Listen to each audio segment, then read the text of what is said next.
Atención, porque lo que voy a contarles ocurrió hace apenas unas horas en la frontera y esconde un detalle que casi nadie está mirando bien. Dos mujeres jóvenes, las dos nacidas en El Paso, Texas, cruzaron hacia Ciudad Juárez en un Audi negro de alta gama. Iban tranquilas, iban seguras. Todo apunta a que creían que nadie las iba a tocar. Lo que viajaba dentro de ese coche convirtió una noche cualquiera en un golpe que sacudió a medio Chihuahua. Pero todavía falta lo más grande. Vamos por partes porque la historia tiene capas y cada una es más pesada que la anterior. La noche del viernes 19 de junio de 2026, agentes de la Secretaría de Seguridad Pública del estado de Chihuahua mantenían un operativo de vigilancia en Ciudad Juárez. No estaban ahí por casualidad, buscaban a alguien. Ese alguien apareció justo en el cruce del Boulevard Gómez Morín con la calle Faraday, en la colonia Partidos NQ, a bordo de un Audi negro con placas del estado de Texas. Dentro del vehículo iban 3 personas. Al centro de todo, un hombre de 26 años, originario del Porvenir, una pequeña localidad del Valle de Juárez. Su nombre es Nicolás Pecubdo, aunque en la frontera lo conocen por otro nombre, uno que pesa mucho más, el Nico. Otros lo llaman el comandante Nico. Para las autoridades de Chihuahua no era un nombre cualquiera, era un objetivo prioritario. A su lado viajaban las dos mujeres del principio, Iraís R.A. de 35 años, Anabel C. de 20. Las dos originarias de El Paso, Texas, la ciudad pegada a Juárez, separadas solo por un río y una línea fronteriza. Hasta ahí podría parecer una escena común, 3 personas en un coche de lujo cruzando la frontera. El problema empezó cuando los agentes pidieron revisar el vehículo. Lo que encontraron dentro no era equipaje de fin de semana, eran 6 armas largas, 5 de ellas fusiles calibre .223, una más, un arma calibre 7.62 por 39 milímetros, esa que en México todos conocen por su apodo, cuerno de chivo. A eso se sumaban cargadores completamente abastecidos y cartuchos de uso exclusivo de las Fuerzas Armadas, munición que por ley no debería estar en manos de ningún civil, mucho menos repartida dentro de un coche que paseaba tranquilamente por la ciudad. Detengámonos un segundo aquí porque este es el detalle que lo cambia todo. Esas armas no son juguetes. Un fusil calibre .223 es la base de los rifles de asalto que usan los ejércitos y los grupos criminales más violentos. El cuerno de chivo, el 7.62 por 39, es el arma símbolo del narco mexicano desde hace décadas. Tener una ya es grave. Tener 6 dentro de un mismo coche, con la munición lista para disparar, significa una sola cosa. Ese vehículo no transportaba personas, transportaba poder de fuego.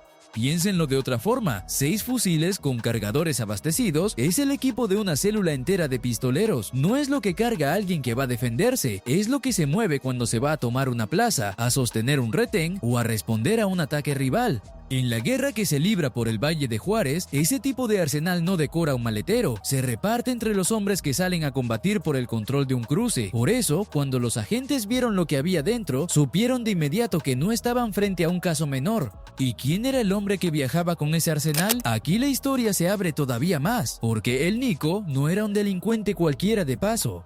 La Secretaría de Seguridad Pública del Estado lo señalaba como presunto líder criminal y, en sus propias palabras, como uno de los principales generadores de violencia de toda una región, el Valle de Juárez. Esa franja de tierra que se extiende al oriente de la ciudad, pegada a la frontera, lleva años convertida en uno de los corredores más disputados del país. Conviene entender qué es el Valle de Juárez, porque sin eso nada de esto tiene sentido. Es una estrecha franja de pueblos que corren paralelos al río Bravo, al sureste de Ciudad Juárez, lugares como El Porvenir, de donde es originario el Nico, junto a Guadalupe y Praxedis G. Guerrero. Sobre el papel son comunidades pequeñas y polvorientas, en el mapa del narco son oro puro. Cada uno de esos pueblos es una posible puerta hacia Estados Unidos, un punto por donde cruzar droga al norte y meter armas al sur. Quien controla el valle controla los cruces, y quien controla los cruces controla el dinero. La búsqueda de este hombre no empezó esa noche, empezó meses antes.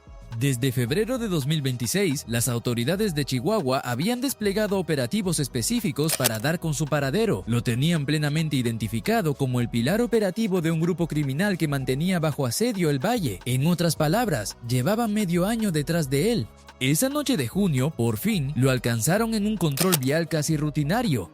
Hay un dato que pasa desapercibido y que dice mucho: el Nico tiene apenas 26 años. Eso significa que nació a mediados de los años 90, cuando el cártel de Juárez estaba en su apogeo, y que era prácticamente un niño cuando la ciudad se convirtió en sinónimo de muerte durante la guerra contra Sinaloa.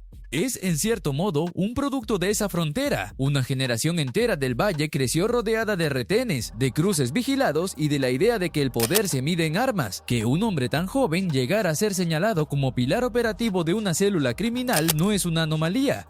Es el reflejo de cómo se renueva una y otra vez la maquinaria de violencia en esta franja. Pero faltaba descubrir algo aún más inquietante sobre a quién respondía realmente el Nico, y aquí es donde la pequeña noticia local se convierte en una pieza de un tablero mucho más grande. Según la información recolectada por las autoridades, el Nico no operaba solo ni para sí mismo.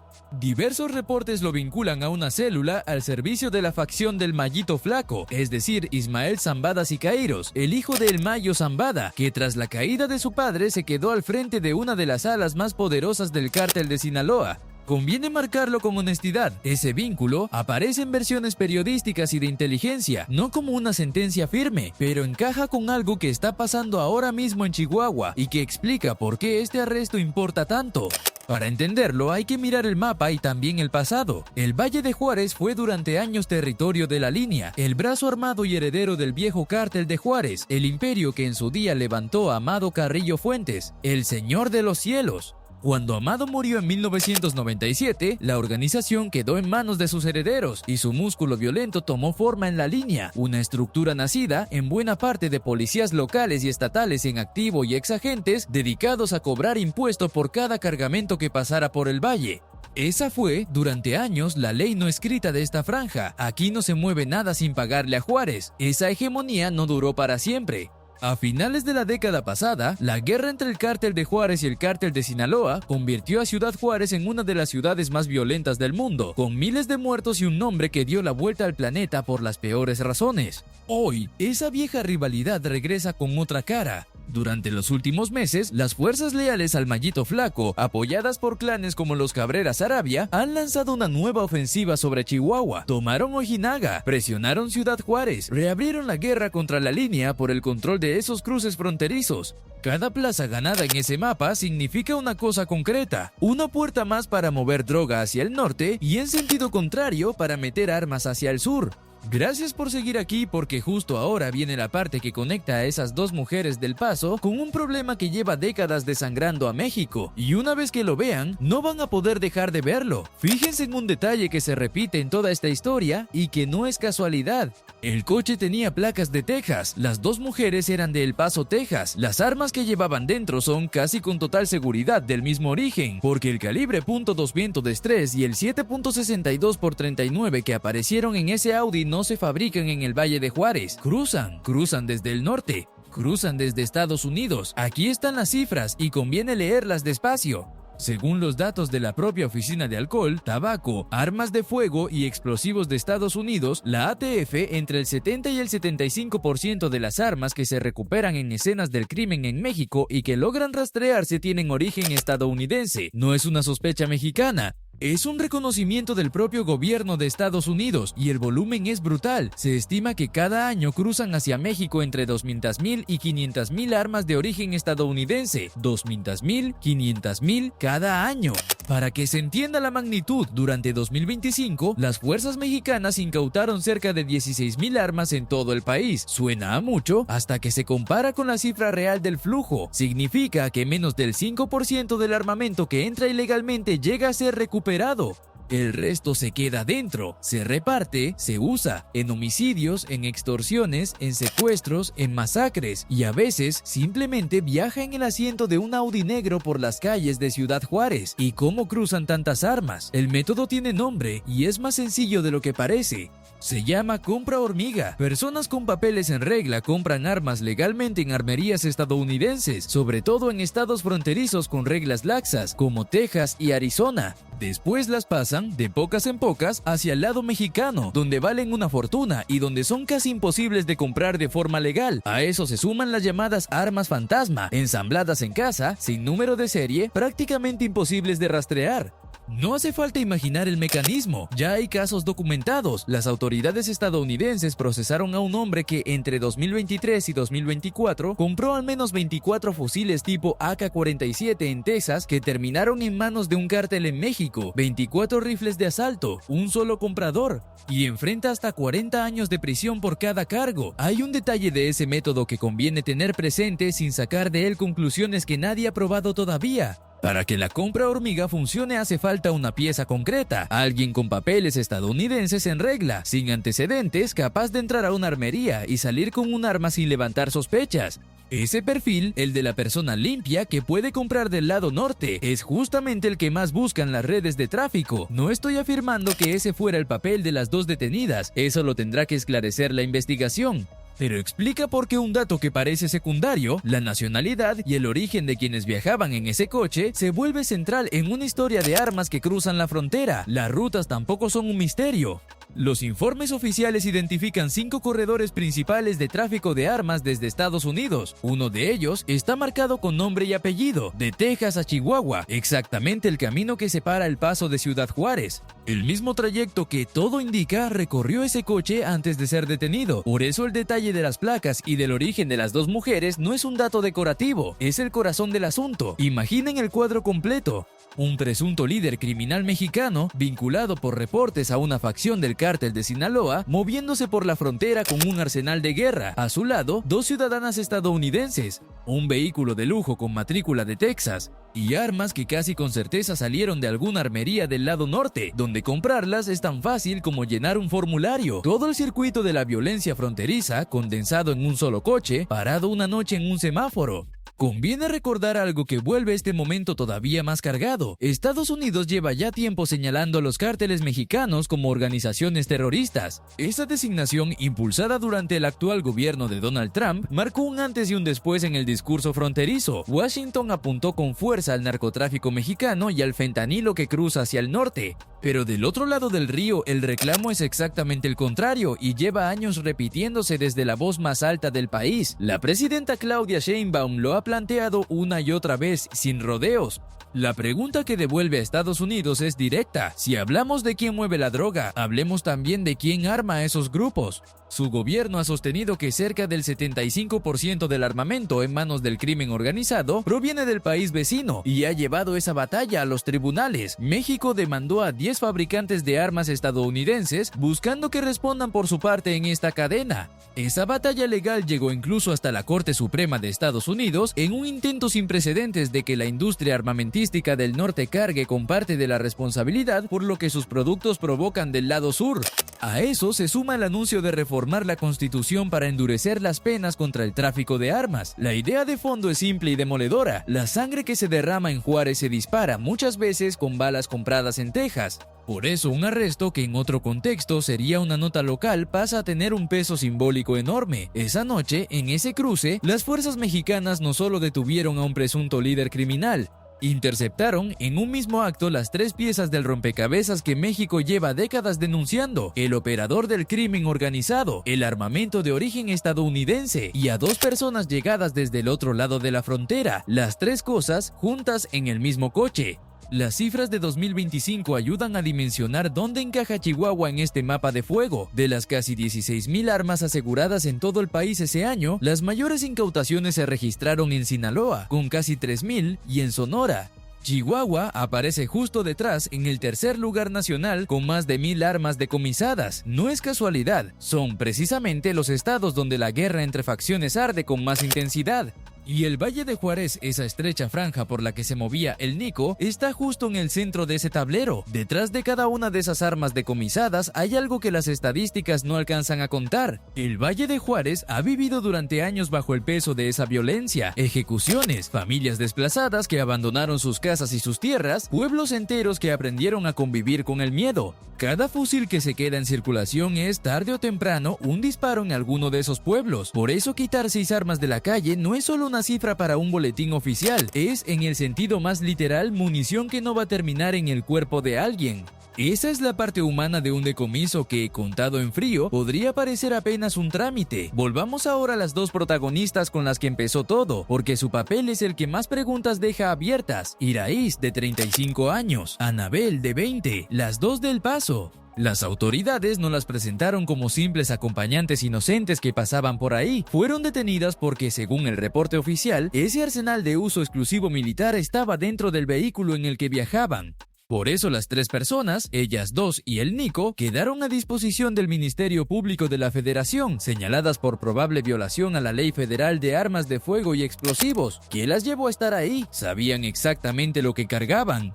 ¿Eran piezas conscientes de la operación o algo más? A día de hoy, eso todavía está por aclararse en la investigación, y sería deshonesto adelantar una conclusión que las autoridades aún no han dado. Lo que sí está confirmado es el hecho duro: dos ciudadanas estadounidenses detenidas en territorio mexicano junto a un presunto mando del crimen organizado y un arsenal de guerra. Ese hecho por sí solo ya rompe el guión que muchos tienen en la cabeza. Porque la imagen habitual es la del mexicano que cruza al norte. Aquí la dirección se invierte. Aquí son dos personas del lado estadounidense las que aparecen del lado mexicano, en un coche con placas de Texas, escoltando armas de calibre militar.